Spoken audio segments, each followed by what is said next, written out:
तो आइए स्टार्ट करते हैं क्वेश्चन नंबर 1 एक्सरसाइज 9.1। जैसा कि बोर्ड पे लिखा है, देखिए अगर 1 नंबर क्वेश्चन आप स्क्रीन पे पढ़ पा रहे होंगे तो क्वेश्चन में लिखा है कि ये circus artist is climbing 20 metre long rope which is tightly stretched and tied from the top of a vertical pole. Simple सा चीज़ है कि सर्कस आर्टिस्ट है, उसे एक पोल पे चढ़ना है, तो क्या करता है, लॉन्ग रोप पे चढ़ता है, यानी आपको लंबी रस्सी पे चढ़ता है, जिस लंबी रस्सी की लंबाई जो है 20 मीटर है, which is tightly stretch and tight from the top a vertical pole to the ground, जो कि ग्राउंड में और आपको पोल में बांधा गया है, यानी पोल और ग्राउंड के बीच में है। तो कह रहा है find the height of the pole if the angle made by the rope with the ground level is 30 degree.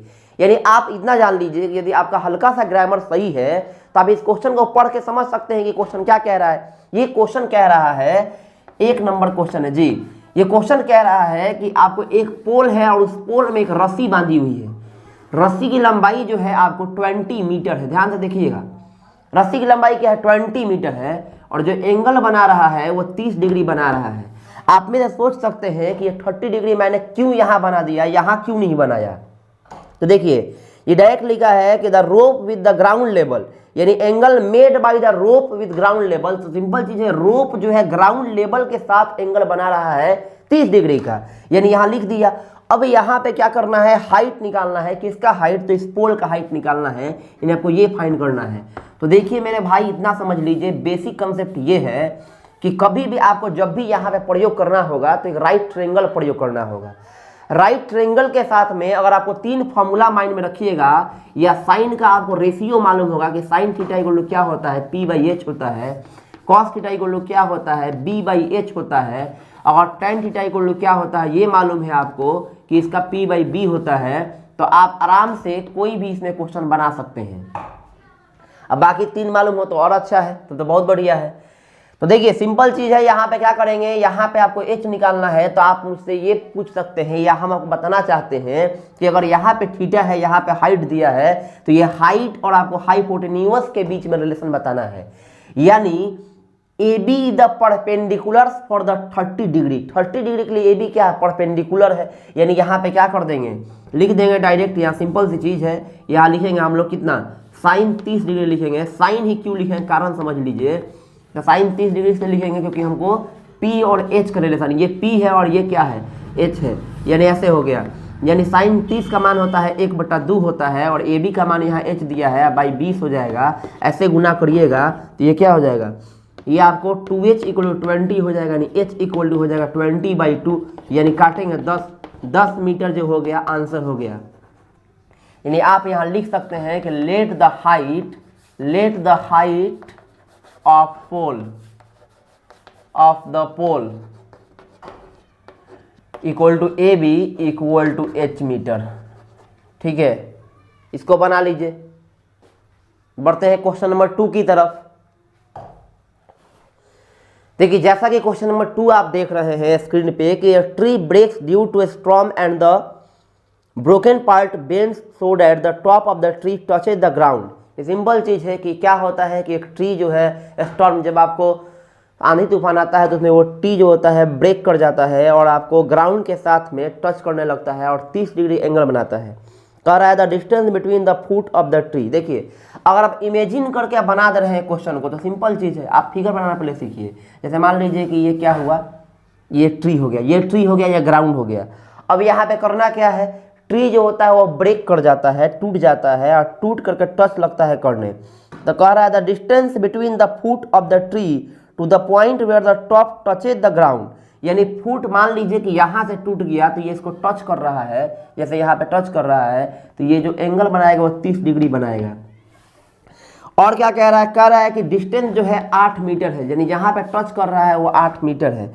तो पूछ रहा है कि बताइए कि आपको हाइट इसका क्या होगा। तो देखिए बताना चाहते हैं आपको, मान लीजिए कि ABC हो गया, AC क्या हो गया, AC equal to height of tree हो गया। ये क्या हो गया, height of tree, height of the tree, जो ट्री टूटा है उसका ये हाइट है। अब ये क्या होता है, B से टूट जाता है, it breaks at B point, ये B पॉइंट से टूट जाता है और टूट के कितना डिग्री बना रहा है, 30 डिग्री एंगल बना रहा होता है। तो देखिए जब बनाएगा तो आपको करना क्या है, यानी आप ये जान लीजिए कि अगर यहाँ से टूटा हुआ है तो ये जितनी इसकी, और यही भाग टूट कर क्या कर लटक के झुक गया है इसमें, समझ रहे ना। ये टूटा है यहाँ से बी से, अब बी पे टूटा है, और ये टोटल ए बी वाला पार्ट जो है इस पे आके झुक गया है। तो आप इतना जान लीजिए कि A B equal to B D हो जाएगा, ए बी इक्वल टू क्या हो जाएगा, बी डी हो जाएगा। यानी अगर आप बी डी निकाल लीजिएगा तो फिर बी सी में ए बी बी डी जोड़ दीजिएगा तो आपका टोटल हाइट हो जाएगा। क्लियर है। तो अब हम क्या करते हैं, हम लेते हैं in triangle B C D. B C D क्यों लिए, क्योंकि ये राइट ट्रेंगल है। मैंने बताया आपको राइट ट्रेंगल लेना बहुत इंपॉर्टेंट है। बी सी डी ले लिए। अब यहाँ क्या कर देंगे, यहाँ पे सबसे पहले बी सी निकालिएगा। तो देखिए बी सी निकालना और ये बी टेन का वैल्यू रखेंगे, तो ये हो जाएगा टेन 30 डिग्री। तो टेन 30 इक्वल टू हो जाएगा बी सी, अब बाई सी डी हो जाएगा। तो टेन 30 का वैल्यू होता है 1/√3, और बी सी का वैल्यू कितना होता है, बी सी का वैल्यू तो नहीं दिया है, बी सी दिया है, सी डी का वैल्यू दिया है 8, यानी ऐसे इंटू कर लीजिए। यानी B C is equal to क्या हो जाएगा, 8/√3 हो जाएगा। 8 बाई कितना हो गया, √3 हो गया। अगर आप 8/√3 को थोड़ा सा ऐसे करके लिखिएगा, तो थोड़ा रेशनलाइज कर दीजिएगा, तो ये 8√3/3 हो जाएगा।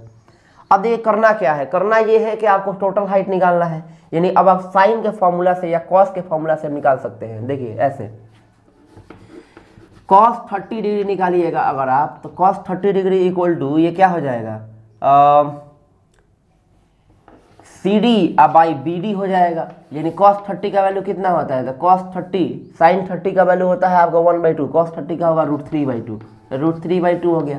सी डी कितना है, तो सी डी है 8, अब बाई बी डी हो गया, बी डी तो नहीं मालूम है। चलिए तो ये हो जाएगा कितना, B D is equal to हो जाएगा 16/√3। ठीक है, थोड़ा सा आप ऐड करिएगा इसमें, तो ये हो जाएगा 16/√3। तो इसको फिर ऐसे रेशनलाइज कर दीजिए, तो ये हो जाएगा आपको 16√3/3। मैंने आपको बताया क्या कि height of T A C equal to क्या हो जाएगा, तो चूंकि बी डी जो है ए बी के बराबर है, तो जो बी डी हमारा आया है वो ए बी आ गया, यानी ए बी आ गया। तो ए सी इक्वल टू क्या हो जाएगा, वो जोड़ देंगे दोनों को, यानी 8√3/3 प्लस 16√3/3। तो जोड़ेंगे तो कितना हो जाएगा, 24√3/3 हो जाएगा, काट देंगे 8, यानी आंसर जो होगा 8√3 मीटर आ जाएगा। यही जो होगा आंसर हो जाएगा। क्लियर है ना। यानी ये जो है इसके बराबर है, क्लियर माइंड में रख लीजिए। इसलिए बी डी निकालना बहुत जरूरी है।